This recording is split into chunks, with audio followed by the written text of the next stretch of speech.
담임 목사님께서 변화로의 부르심이라는 제목으로 말씀 증거해 주시겠습니다. 자, 우리 믿음의 고백을 하나님의 이름으로 말씀 앞에 나가도록 하겠습니다. 하나님 나를 사랑하신다. 하나님은 내 인생에 크고 비밀한 계획 가지고 계신다. 하나님은 오늘도 나와 동행하셔서 그 계획 이루어 주신다. 아멘. 그렇게 될 줄로 믿습니다. 아멘. 역사를 바라보는 관점은 크게 두 가지의 관점이 존재한다 생각합니다. 역사의 주체를 하나님이라고 인식하는 역사관을 신본주의적 역사관이라고 부르고요, 역사는 사람이 만들어간다라고 생각하는 사람들이 역사관을 인본주의적 역사관이라고 부릅니다.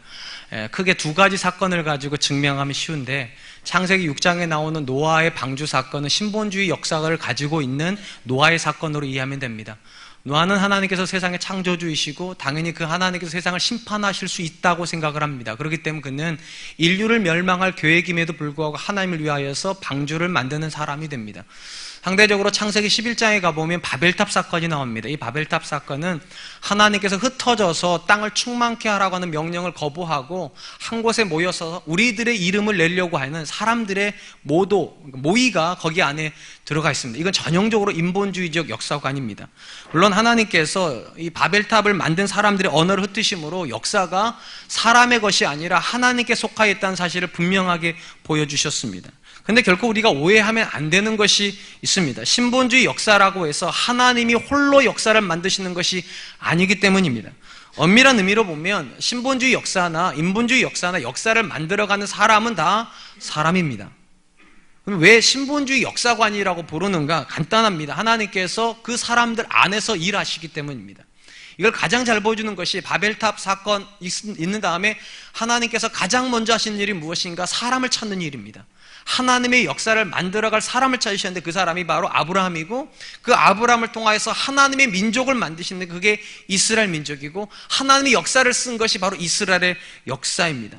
그런 점에서 신본주의 역사관이나 인본주의 역사관이나 근본적으로 일하는 것은 외형적으로 보면 다 사람이 일을 합니다. 다만 신본주의 역사관을 가지고 있는 사람은 이렇게 고백한다는 것이죠. 내가 일하는 것이 아니라 내 안에서 하나님이 일하신다. 이 신본주의 역사관을 가장 잘 이해한 인물로 주목되는 사람이 요셉입니다. 요셉은 그의 생애에서 그가 의지를 가지고 한 일이 하나도 없다고 보는 것이 옳습니다. 그가 애굽으로 팔려갔습니다. 이 말은 무슨 말입니까? 그의 의지와 상관없이 형들이 그를 팔아버렸다는 뜻입니다. 애굽에 끌려갔습니다. 그곳에서 보디발의 집에 그가 지원한 게 아닙니다.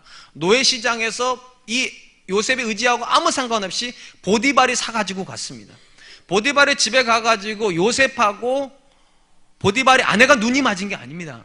또 심지어 요셉이 자기를 유혹해달라고, 나 총리 돼야 되니까, 그게 아닙니다. 요셉은 가만히 있었는데 의지와 상관없이 보디발의 아내가 유혹을 했습니다. 감옥에 들어갔습니다. 요셉이 내가 있는 감옥으로 술 맡은 간원장이 오라고 기도한 게 아닙니다. 아무 의지와 상관없이 요셉이 섬기는 감옥에 술 맡은 간원장이 들어옵니다. 거기에 요셉의 의지가 딱 하나가 나오죠. 술 맡은 간원장한테 이렇게 말합니다. 당신이 득이하시거든. 높은 자리에 올라가시면 나를 좀 기억해달라고. 나는 나쁜 사람 아니라고. 그게 요셉의 의지인데, 놀랍게도 요셉의 의지와 상관없이 술 맡은 관원장은 요셉을 잊어버립니다. 그 2년 뒤에 요셉의 의지하고 아무 상관없이 술 맡은 관원장이 요셉을 기억해냅니다. 그리고 그가 요셉을 바로에게 데려가서 그가 결국 총리가 됩니다. 쉽게 말하면 요셉의 생애에서 그가 뭔가를 의지적으로 한 게 아무것도 없다는 겁니다. 그가 뭔가를 계획해서 한 것도 아무것도 없습니다. 근데 놀랍게도 요셉의 의지와 상관없이 되었던 모든 일이 모여져서 합력하여 선이 되어 요셉은 애굽의 총리가 됩니다. 그리고 훗날 그가 형들을 만났을 때 그가 이렇게 고백을 합니다. 창세기 45장 5절. 당신들이 나를 이곳에 팔았다고 해서 근심하지 마소서, 한탄하지 마소서. 하나님이 생명을 구원하시려고 나를 당신들보다 먼저 보내셨나이다. 사실은 요셉의 의지도 없고, 사실은 그 누구도 요셉의 인생에서 의지를 가지고 일한 사람이 없는데 딱 한 분이 의지를 가지고 일했다는 겁니다. 하나님이 요셉의 인생에서 의지를 가지고 일하셔서 내가 애굽에 왔고, 당신들을 살리기 위해서 하나님께서 나를 먼저 애굽의 총리 삼아서 당신의 모든 가족이 오게 되었다. 쉽게 말하면 역사 속에서 살아있었던 사람은 요셉인데 요셉을 요셉되게 하신 분은 하나님이시라는 겁니다. 신본주의 역사관을 가지고 있는 사람들은 다 똑같이 고백합니다. 내가 아니라 하나님이시라고. 그래서 제가 가장 좋아하는 고백이 하나님이 하셨어요. 이 고백이요.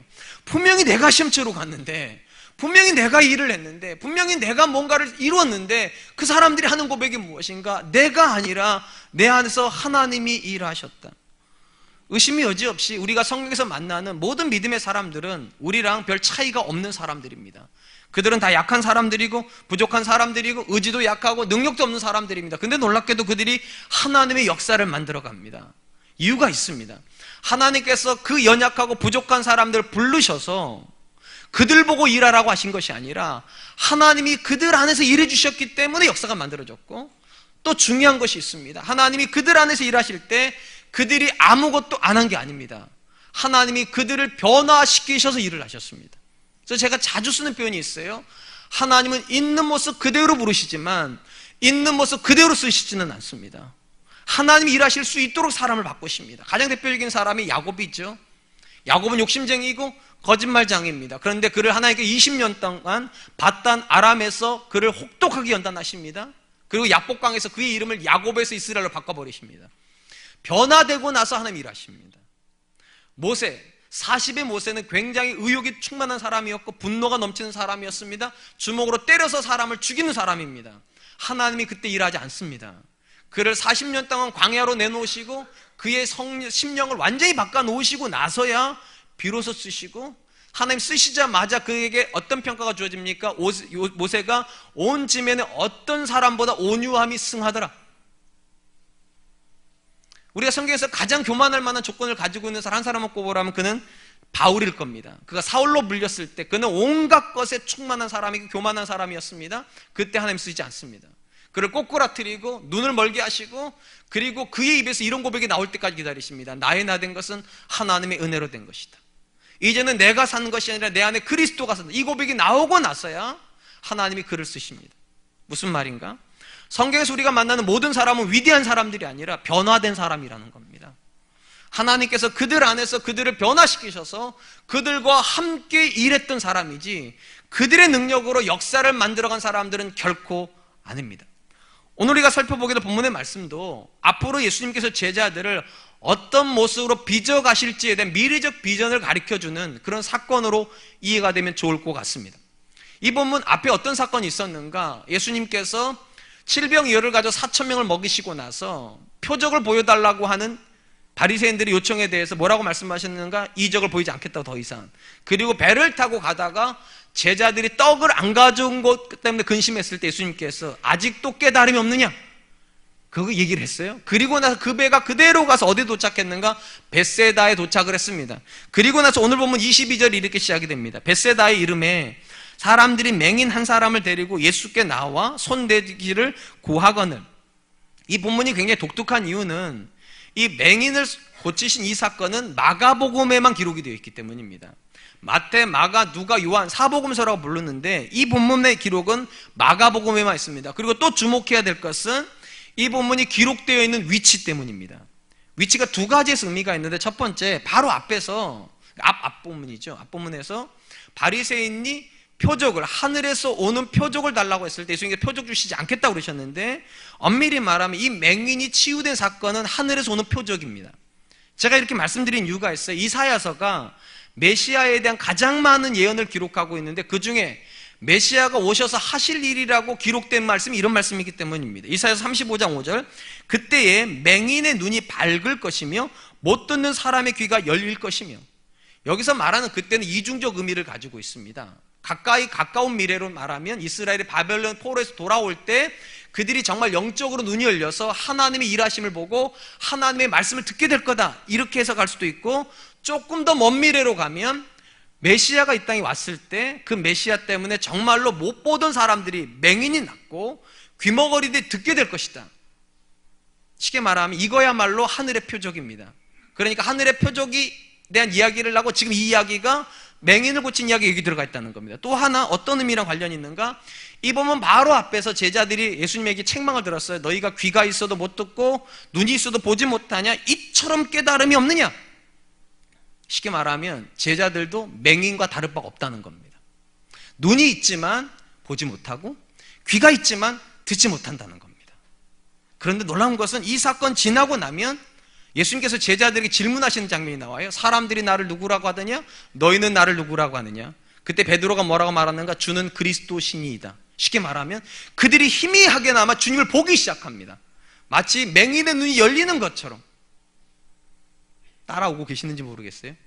이 맹인 사건은 단순히 눈을 못 보던 한 사람이 어느 날 갑자기 눈이 나왔다 기록이 아니라 이 본문은 굉장히 함축적인 의미를 가지고 있다는 겁니다. 이 사건 안에 하나님께서 예수님이 구약에 예언된 바로 그 메시아라는 그런 표징도 집어넣으시고 앞으로 제자들이 어떤 존재로 변화될 것인가에 대한 변화의 그림까지 갖다 놨다는 겁니다. 제자들의 눈이 열릴 것이고 주님이 어떤 분인지를 보기 시작할 것이고 주님이 어떤 분인지를 듣기 시작할 거라는 겁니다. 사랑하는 성도 여러분, 여러분들이 좋아하는 말이 어떤 말인지 잘 모르겠어요. 저는 제가 좋아하는 말은 이런 말입니다. 나는 예수님 믿습니다. 저는 이 말을 참 좋아합니다. 제가 이 말을 좋아하는 이유는 제가 저될 수 있었던 가장 큰 이유가 내가 예수님 믿었기 때문이거든요. 저는 우리 아들들이 저한테 가끔 그런 얘기를 해요. 아빠 나 그거 잘 못할 것 같아요. 그거 안 되면 어떻게 해요? 수능 보러 가는 우리 아들이 그래요. 아빠 시험 망치면 어떻게 하지? 제가 그랬어요. 왜 그런 생각하냐고. 아빠를 믿을 것도 없고 네 자신을 믿을 것도 없고 하나님 믿으라고. 예수님 믿는 순간 네가 하나님 자녀 됐는데 내게 능력 주시는 자에서 내가 모든 것을 할 수 있다고 그랬는데 왜 못하냐고. 예수님 믿으면 할 수 있다고. 전 그래서 예수님 믿는다는 말을 참 좋아합니다. 그 다음에 여러분들에게 제가 묻고 싶습니다. 여러분 무엇이 예수님을 믿는 겁니까? 교회 오는 겁니까? 기도하는 겁니까? 성경 읽는 겁니까? 전도하는 겁니까? 예, 그게 다 포함되어 있어요. 근데 저한테 무엇이 예수님 믿는가라고 물어보신다면 저는 딱 한마디 대답할 겁니다. 변화되고 있는 거예요. 예수님 믿는 거는 변화되는 겁니다. 예수님께서 거듭남에 대한 이야기를 하셨어요. 예수님 믿는 자는, 예수를 주라고 고백하는 자는 그 강에서 생수의 강이 터져 나오는 변화된 사람이 될 거라고. 자기의 가능성이 아니라 하나님의 가능성으로 사는 사람들. 제가 서론에서 말씀드렸듯이 하나님은 절대로요 능력이 있는 완벽한 사람을 부르지 않습니다. 그래서 우리가 성경에 만난 모든 사람들 대부분 저랑 비슷하기도 하고 여러분들이랑 비슷합니다. 근데 그들이 왜 하나님의 일을 감당할 수 있는가? 이건 간단해. 그들이 변화된 사람이니까요. 자기의 힘으로가 아니라 하나님 주신 능력으로, 자기의 성품이 아니라 하나님 주시는 성품으로, 자기의 한계를 뛰어넘어서 하나님의 가능성으로 일하는 사람으로 변화되었기 때문에 그들이 하나님의 역사를 써요. 완벽할 필요는 없습니다. 온전한 모습으로 하나님께 나올 필요는 없습니다. 그런데 그 모습 그대로 살려고는 하지 마세요. 너무 많은 성도님들에게 언제부터인지 모르겠지만 변화라고 하는 요청이 없습니다. 변화에 대한 욕구가 없어요. 많은 성도님들이 교회에 와서 듣고 싶어하는 소리 딱 두 가지인 것 같아요. 첫 번째, 복 받는다. 두 번째, 잘 될 거다. 위로의 메시지요. 성도님들이 저한테 하는 말이 있어요. 목사님 설교가 세다고. 그러면서 이렇게 말을 합니다. 목사님, 우리가 사회생활할 때 얼마나 힘든 줄 아냐고. 목사님은 교회에 계셔서 그걸 잘 모르시나 본데 바깥에서 우리가 돈 한 푼을 벌려고 얼마나 비참하게 사는 줄 아시냐고. 근데 교회 와서마저도 그렇게 센 소리를 들으면 너무 힘들다고. 위로 좀 해달라고. 평안의 메시지를 좀 전해달라고. 근데 제가 나쁜 사람이라 그런 메시지를 안 하는 게 아닙니다. 잘 들어보세요. 예수님께서 한 번이라도 여러분들한테 이렇게 말씀하신 적이 있어요? 세상에 가서 치이고 살아라, 상처받고 살아라, 힘들게 살아라, 내가 다 위로해 줄게, 그런 적 있습니까? 아닙니다. 그리스도의 군사라고 그랬습니다. 상처받으러 세상에 나가는 게 아니라 세상과 싸우러 나가는 겁니다. 실패하러 가는 것이 아니라 성공하러 가는 겁니다. 넘어지러 가는 게 아니라 일으켜주러 가는 겁니다. 아멘 하시네요. 근데 참 신기하게도 언제부턴가 한국교회 안에서는 쓰러진 사람들만 오려고 그래요. 위로해달래요, 자꾸만요. 슬프대요. 사실 복음은요, 여러분을 강하게 만드는 거지 나약한 존재로 바꾸지 않아요. 어떻게 나약한 존재가 세상에 빛이 됩니까? 상처만 받는 사람들이 어떻게 세상에 소금이 됩니까? 근데도 맨날 위로만 받으려고 하고, 말씀으로 강해질 생각하지 않고, 주의 은혜로 담대해질 생각하지 않고, 맨날 복만 받으려고 하고. 엄밀히 말하면 변화가 없는 구원 없습니다. 변화가 없는 복음도 없습니다. 있는 모습 그대로 하나님 믿을 생각하면 안 됩니다. 강하고 담대해야 됩니다. 주의 말씀 앞에서 성품의 변화도 경험해야 되고, 능력의 변화도 경험을 해야 되고, 관계 변화도 경험을 해야 됩니다. 왜냐? 하나님은 그런 사람을 가지고 일하시니까요. 매일같이 엎어지는 사람을 가지고 일하는 사람이 아니라 분이 아니시라 엎어진 사람을 향해서 하나님 내가 저 사람을 일으켜주는 사람 되게 해주세요. 우는 사람을 보면서 하나님 나도 똑같은 상황이지만 저 눈물을 닦아주는 사람 되게 해주세요. 나도 능력 하나도 없지만 저 사람한테 당신도 할 수 있다고 말하는 격려하는 사람 되게 해주세요. 그런 사람으로 하나님께서 전 빚으신다고 믿습니다. 그러므로 사랑하는 성도 여러분, 변화할 필요는 없고 복만 받고 싶으십니까? 그런 복음 없습니다. 위로만 받고 싶으십니까? 그런 복음 없습니다. 변화되어야 됩니다. 심령에 담대해지기를 기도해야 되고요, 말씀으로 의지가 분명해지기를, 뭐가 하나님 뜻이고 뭐가 세상의 뜻인지를 정확하게 갈라내는 그런 사람 되게 해달라고 저는 기도해야 된다고 믿습니다. 예수님께서 변화의 요청을 가지고 오니 소경, 맹인을 가지고 예수님께서 치유를 하십니다. 근데 치료가 굉장히 독특해요. 23절 24절입니다. 예수께서 맹인의 손을 붙잡으시고 마을 밖으로 데리고 나가사 눈에 침을 뱉으시며 그에게 안수하시고 무엇이 보이냐고 물으시니 쳐다보며 이르되 사람들이 보이나이다. 나무 같은 것들이 걸어가는 것을 보나이다 하거늘. 일단 이 본문에서 우리에게 주목을 끄는 게 두 가지가 있습니다. 첫 번째, 예수님께서 이 사람을 마을 바깥으로 데려갔다는 것하고, 두 번째, 침을 뱉어서 치료했다는 겁니다. 우리가 기억하시는지 모르겠는데 7장 끝부분에서도 귀 먹고 말 더듬었던 사람 기억나시죠? 그때도 예수님께서 침을 발라서 고치신 거 기억나세요? 여러분 성경에 있어요. 3주년에 설교했어요. 그랬어요. 그때도 침을 썼는데 왜 예수님께 침을 쓰시는가? 그 당시 문헌을 보면 그 당시에 침을 가지고 사람을 치료하는 건 보편적이었답니다. 그러니까 예수님께서 침을 쓰시는 건 특별한 거 아닙니다. 우리가 주목해야 될 건 이겁니다. 왜 마을 바깥으로 나갔냐는 겁니다. 이유 딱 하나죠. 앞에서 말씀드렸잖아요. 이 소경이 낫는 게 메시아의 표적이라니까요. 메시아만이 소경의 눈을 뜨게 해줄 수 있고 메시아만이 귀머거리 귀를 열어줄 수 있는데, 앞에서 이미 선언하셨잖아요. 내가 이 세대에게 더 이상 표적을 주지 않으리라. 그렇기 때문에 그 사람을 데리고 마을 밖으로 갔다는 겁니다. 이제 주목해야 될 것은 이겁니다. 이 본문에서 맹인이 낫는 사건이 왜 그렇게 특별하냐는 겁니다. 왜 특별한가? 여타의 이적하고 다른 모양을 가지고 있기 때문입니다. 모든 이적은 한 번에 이루어졌습니다. 네, 이 맹인은 두 번에 걸쳐서 치료를 받습니다. 손 마른 사람, 오른손 마른다는 사람은 내 손을 펴라 할 때 펴졌습니다. 기억나시죠? 중풍병자 뭐라고 말씀하셨는데 내 들 걸 들고 나가라고 해서 바로 나왔습니다. 문둥병자 내가 원하는 깨끗한 바다 바로 나왔습니다. 12 혈중 앓았던 여자 잡자마자 나왔습니다. 귀신 들렸던 딸을 가지고 있었던 수로보니게 여인, 내 딸이 나았다 바로 말하죠 나왔어. 그건 특이한 것은 모든 치유는 다 한 번에 이루어졌는데 이 본문은 두 번에 걸쳐서 이루어졌다는 겁니다. 이 조금 관심이 가세요? 그럼 한번 이 생각을 해보죠. 한 번 만졌는데 잘 안 나왔어요. 그럼 주님께서 야 내가 능력이 부족했나 보다 하고 다시 하자. 빡! 이렇게 한 겁니까? 그거 아닙니다. 이 본문은 굉장히 의도적이에요. 주님이 의도적으로 두 번에 걸쳐서 치유하신 겁니다. 어떻게 알 수 있는가? 첫 번째 만져주시고 나서 뭐라고 그러셨는가? 무엇이 보이느냐 질문하셨어요. 주님이 한 번도요 이적을 하실 때 질문하신 적이 없습니다. 왜냐? 항상 선포를 하셨거든요. 질문이 아니에요. 선포를 하셨어요. 네가 나았다, 네가 깨끗해졌다, 네 딸이 고쳐졌다, 이렇게 선포를 하셨는데 이 본문은 놀랍게도 질문을 하십니다. 묻고 싶은 게 있다는 거죠. 주고 싶은 메시지가 있다는 거죠. 이 질문에 이 사람이 이렇게 대답했습니다. 사람이 보이고 막대기들이 움직이나이다. 무슨 의미인가? 제자들이 바로 옆에 있었을 거거든요. 마을 바깥에 있으니까. 그러니까 가까이 있는 제자들의 얼굴을 보이는데 마을 안쪽에 있는 사람들의 얼굴은 안 보이니까 막대기가 돌아다니는 것처럼. 그러니까 눈이 열리기는 했는데 온전한 치료가 안 일어났다는 겁니다. 주님이 듣고 싶은 게 그 바로 이거예요.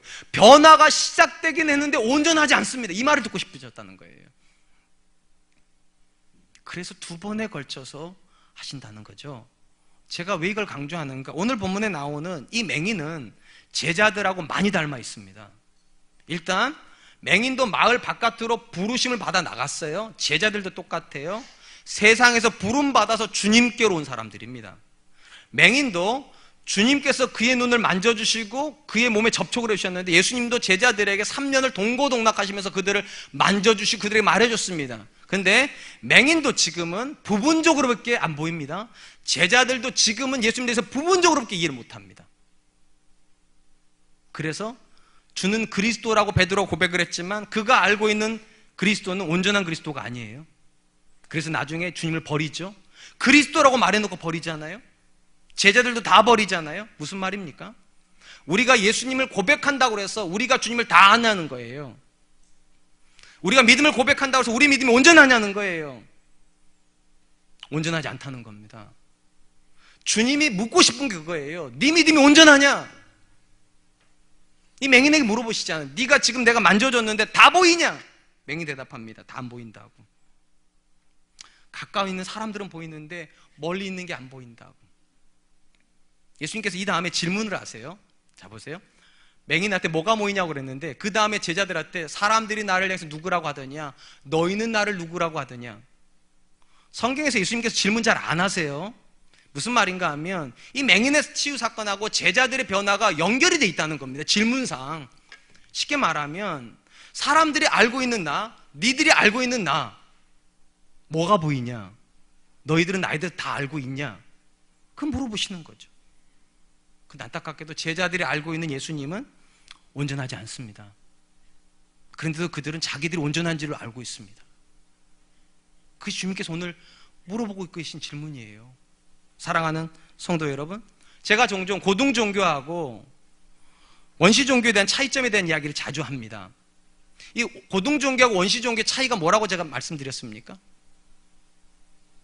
그렇죠. 그런 거 기억하면 안 돼요. 자꾸 까먹어 주셔야 돼요. 그래서 제가 할 말이 있잖아요. 경전의 유무요. 고등종교에는 경전이 있습니다. 기독교에는 성경이 있고요. 불교에는 불경이 있고요. 이슬람에는 코란이 있습니다. 원시종교에는 경전이 없습니다. 여기서 또 하나 파생된 차이가 있습니다. 원시종교에는 배움이 없습니다. 고등종교에는 배움이 있어야 됩니다. 왜 이런 차이가 벌어지는가? 원시종교는 기본적으로 신에 대한 관심이 없습니다. 뭐에 대한 관심이 있는가? 내가 뭘 원하는가에 대한 관심이 있습니다. 그러니까 배움이 필요가 없어요. 내가 원하는 거 내가 알잖아요, 여러분. 뭘 배워요? 그냥 그들이 강조하는 게 뭡니까? 지성이면 감천이라고.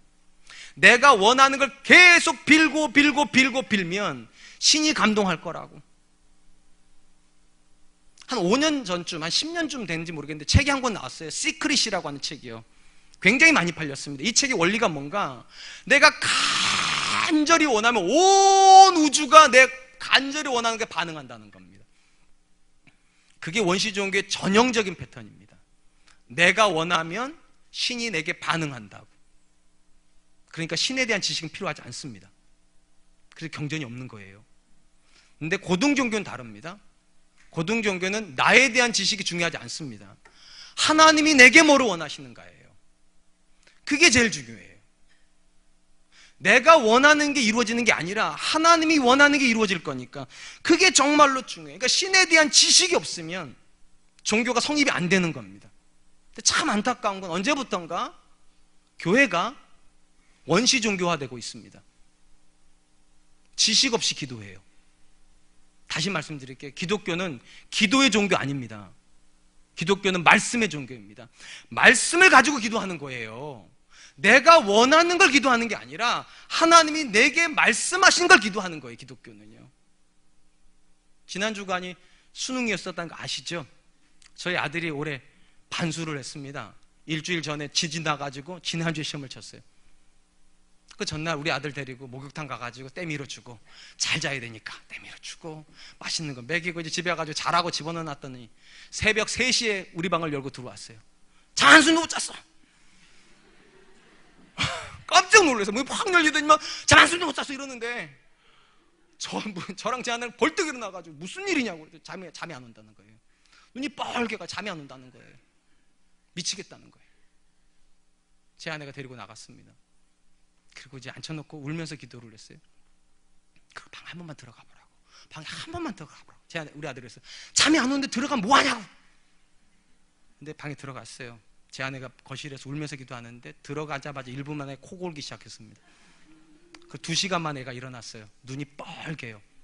이제 밥을 먹고 수능 보러 가는데 학교 앞까지 데려다 주고 아무 말 할 수가 없어요. 우리 아이가 가면서 계속 그래요. 수능 망칠 것 같다고. 평생 이렇게 못 자본 적이 없는데 수능 가장 중요한 날 잠을 못 잤다고, 잘 망칠 것 같다고. 제가 그랬어요. 아니라고, 약할 때 강함되게 하신다고 하나님이. 믿고 들어가라고 보냈어요. 집에 왔어요. 할 게 아무것도 없어요. 진짜로. 아빠인데요, 제가 해줄 수 있는 게 아무것도 없어요. 그래서 제가 우리 아들 방으로 들어갔어요. 청소 다 했어요. 그리고 우리 아들 옷을 제가 입었어요. 그리고 우리 아들 책상에 앉았어요. 그리고 하나님께 기도했어요. 하나님, 내가 못 가주니까 내가 내 아들 옷을 입고 기도할 테니까 내 아들이 기도하는 것처럼 하나님 그 아이 좀 불쌍히 여겨달라고. 그리고 제가 성경책을 폈어요. 시편 1편부터 읽었어요. 읽으면서 하나님, 시편 1편에서 복 있는 자에게 주시는 복이 오늘 내 아들에게 이룰 줄을 믿습니다. 시편 2편에서 악한 자가 아무리 목소리를 높여도 하나님이 함께한 사람이 승리한다고 그랬으니까 잠 한숨 못 잤어도 하나님이 지혜 주시면 이깁니다. 3편에서 하나님께서 사랑하는 자에게 평안 주신다고 했으니까 하나님 이 평안대로 되게 해주세요. 뭘 말씀드리려고 하냐면, 제 기도는요, 제가 원하는 걸 기도한 게 아니에요. 하나님이 나한테 뭐라고 약속하셨는가. 하나님의 말씀을 모르면 기도 못합니다. 근데 언제부턴가 우리들 안에서 마치 내가 말씀을 다 아는 것처럼 말씀을 안 읽습니다. 말씀 안 배웁니다. 그러다 보니까 기도가 미신화되어 있어요. 무조건 시험 잘 보게 해주세요. 무조건 성경하게 해주세요. 무조건 행복하게 해주세요. 무조건 잘 되게 해주세요. 여러분, 우리의 기도하고 불교도의 기도가 뭐가 차이가 있는 겁니까? 그러면 우리의 기도하고 일본의 그 미신 종교에 뭔 차이가 있는 겁니까? 차이는 딱 하나예요. 하나님의 말씀을 가지고 하는 기도예요. 모르면 배워야 돼요. 지금 예수님께서 이 소경을 통해서 주신 메시지가 이거예요. 다 보이냐? 네가 하나님 뜻을 다 아냐? 물어보시는 거예요, 우리한테. 인정해야죠. 하나님, 어느 거는 알겠는데 어느 거는 모르겠습니다. 그럼 알려고 해야죠. 그렇게 해야 되는 거 아닙니까? 분명한 거는 하나님께서 저와 여러분들에게 성경을 주신 것은 배우라고 주신 겁니다. 고등종교니까요. 근데 모든 사람이 배우는 사람이 되지는 않습니다. 굉장히 불편한 진리가 있잖아요. 세계에서 가장 많이 팔리는 책이 성경책, 가장 안 읽히는 책도 성경책, 가장 많이 팔리기는 하는데 가장 안 읽는 베스트셀러. 이게 가능할까 싶어요, 진짜로. 왜 이런 일이 벌어질까? 그러면 상대적으로 어떤 사람들이 하나님의 말씀을 배울까? 제가 보니까 딱 두 종류의 사람만 하나님을 배웁니다. 말씀을 배워요. 첫 번째, 아예 성경을 모르는 사람들이요. 내가 이제라도 성경을 좀 알아봐야 되겠다고 배우는 사람들이 있습니다. 두 번째, 성경을 알기는 하는데 내가 부분적으로 알고 있다고 인정하는 사람들, 겸손한 사람들입니다.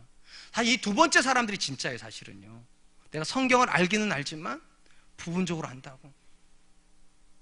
여러분, 목사님들 세계에서 가장 무서워하는 성도가 누군 줄 아세요? 성경 한 번 읽은 성도예요. 다 안돼요. 제가 물어볼게요. 자, 이스라엘은 몇 개 지파죠? 지금부터 드린 질문 다 12하고 관련이니까 12라고만 거의 다 그래요. 자, 이스라엘은 몇 개 지파죠? 예.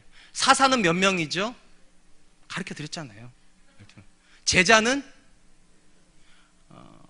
모세는 몇 살에 죽었죠? 12에다 공을 치면 돼요. 120.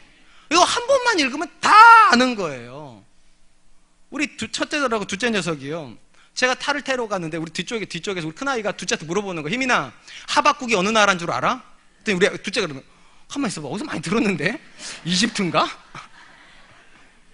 웃지만 제가 여러분 물어보면 여러분 난감하실걸요. 하박국이 어느 나라예요? 대답하려고 하지 마세요. 사람 이름이에요. 목사 아들도 이 정도입니다. 제가 참 그 소리 들으면 웃었어요. 웃기긴 한데 슬펐어요. 하박국이 이집트인가? 그 말을 하는데 참 가슴이 아팠어요. 여러분, 한번 생각해 보죠. 여러분, 성경을 왜 우리가 배워야 됩니까? 정보 때문입니까? 정보 때문이라 한 번만 읽으면 됩니다. 진짜로. 혹시 예수님께서 제자들한테 왜 이렇게 기억력이 없냐? 왜 이렇게 안 외웠냐? 그렇게 물어보신 적 기억나세요? 한 번도 없습니다. 항상 뭐를 물어보셨습니까? 아직도 깨달음이 없느냐? 깨달음을 위해서 읽는 겁니다. 아브라함이 몇 살에 아들 낳았나가 있는 게 아니라 그 아브라함이 몇 살에 낳았는지가 중요한 게 아니라 왜 아브라함 이야기가 나한테 의미가 있는지 그걸 깨달을 때까지 읽어야죠. 아브라함이 이삭을 왜 드렸는지, 그 몇 살이 되는지 하나도 중요하지 않아요. 그것이 나한테 어떤 의미가 되는지를 이해할 때까지 읽어야 되는데, 아브라함 이삭을 드렸다는 거 아니까 안 읽어요. 그분은 스킵해버려요. 십계명 다 외웠으니까 그 계명은 또 스킵해버려요. 다시 말씀드릴게요. 성경은요, 외우라고 준 책이 아닙니다. 변화되라고요. 하나님의 뜻을 깨달아서 그 뜻 안에서 변화되라고요. 그리고 누구만 변화되는가? 내가 부족한 사람이라고 깨닫는 사람이요. 내가 이거는 보이는데, 이거는 알겠는데 그 너머를 모르겠다고. 주님, 내 인생에서는 하나님 일하시는 거 알겠는데 내 아들 인생에서, 내 딸의 인생에서 일하는 걸 잘 모르겠어요. 주님, 나 좀 가르쳐 주세요. 내 눈 좀 열어주세요. 하나님, 내가 말씀을 읽을 때 나한테 좀 말해주세요. 오늘 한국교회를 보면서, 또 우리 교회를 보면서 느끼는 게 그거예요. 너무 교만한 사람들이 많아요. 마치 성경을 다 아는 것처럼, 말씀을 다 아는 것처럼 안 배우고, 그러니까 미신적으로 기도하고 미신적으로 믿고, 그리고 하나님 일 안 하신다고. 아니에요. 지금도 하나님 일하세요. 하나님 지금도 연약한 우리한테 말씀하고 싶어 하세요. 예수님께서 나무 같은 것이 걸어다닌다고 말하는 이 맹인을 다시 만져주십니다. 그게 25절이에요. 이에 그 눈에 다시 안수하심에 그가 주목하여 보더니 나아서 모든 것을 밝히 보는지라. 여러분 한번 생각해 보세요. 저는 이 부분이 참 의미가 있어요.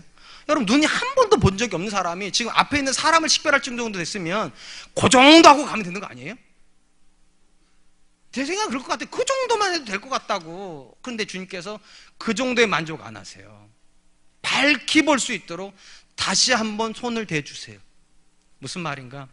예수님은 저와 여러분들에게 만족하지 않으십니다. 여러분들이 아는 그 성경 지식에 만족하지 않으십니다.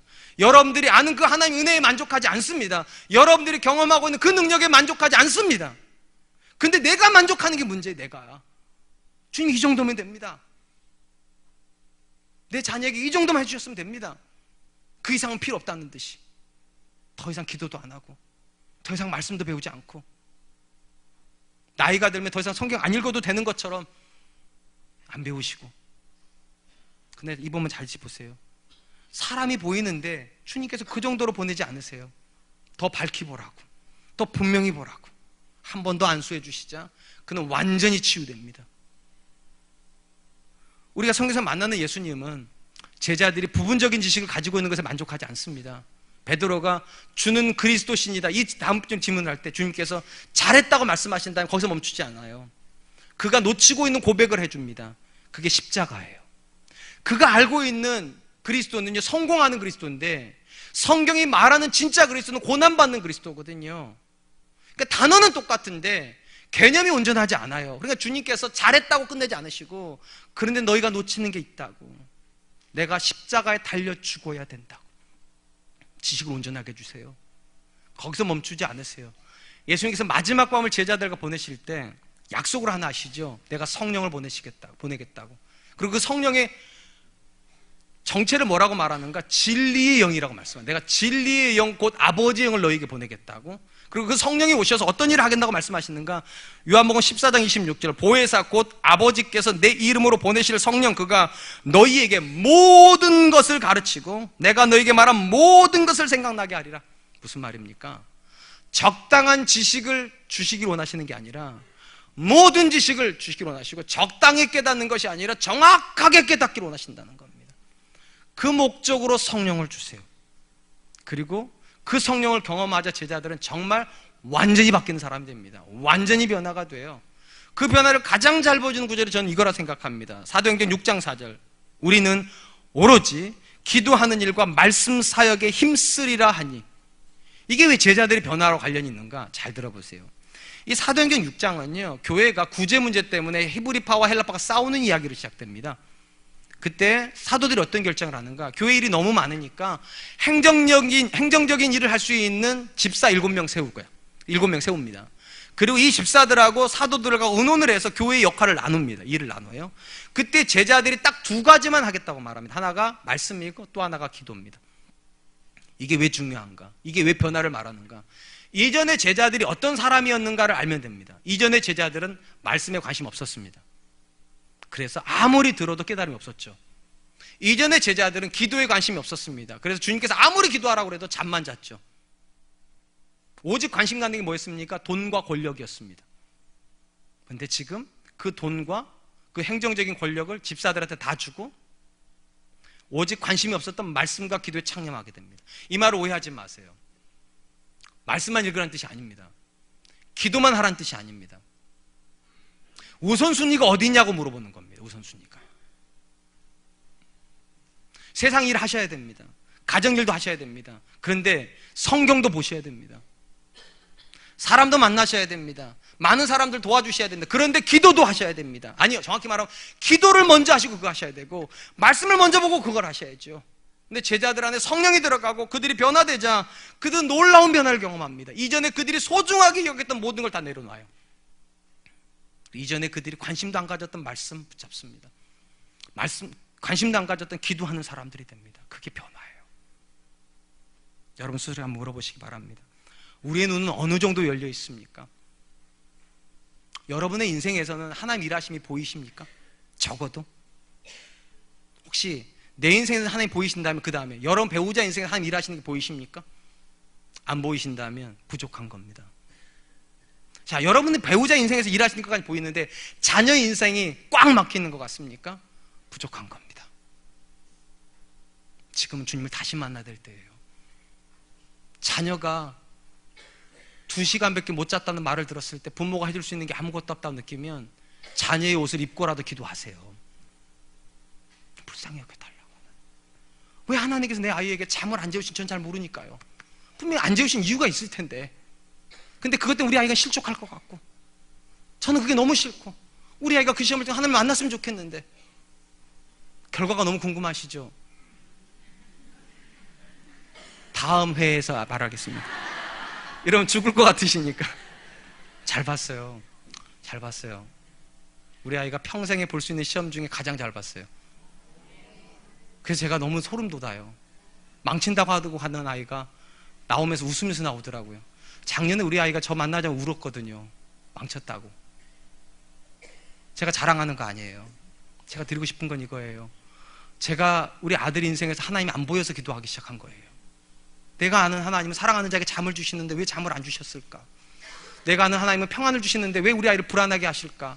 도대체 왜 우리 아들 안에서 일을 안 하실까? 그래서 제가 우리 아들 방에 간 거고 그 아들 옷을 입어준 거고 성경책 보고 하나님 내가 잘 모르겠으니까 말씀 가지고 내가 기도할 테니까 하나님 말씀대로 이루어달라고.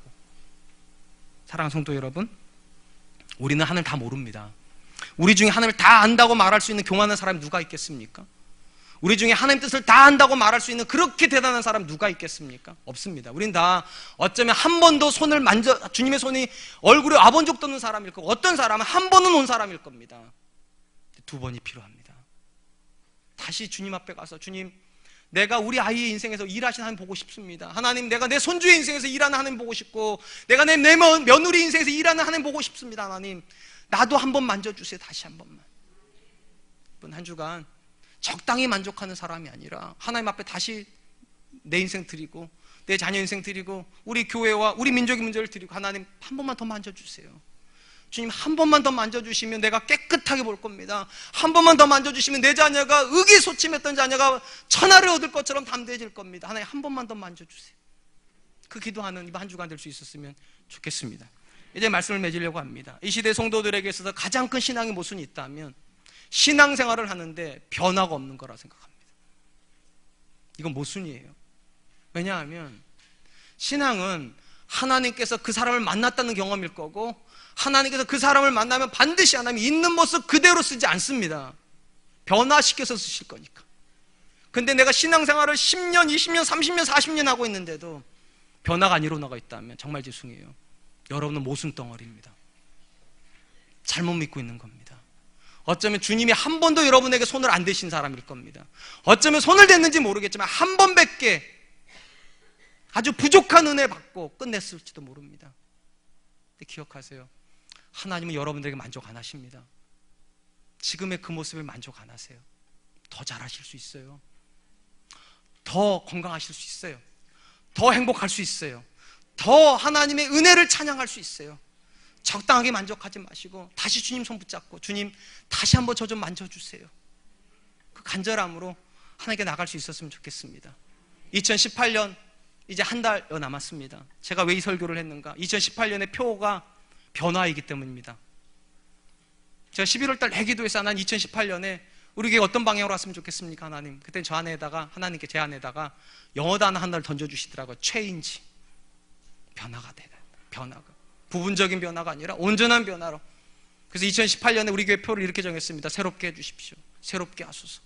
하나님, 내가 정말 다시 태어난 사람인 것처럼, 우리 교회가 다시 태어난 교회처럼 그렇게 새로워진 옷을 입게 해달라고 한 주간 기도할 수 있기를 주님의 이름으로 축원드리겠습니다. 이제 우리 함께 찬양할 텐데요, 새롭게 하소서 찬양하려고 합니다.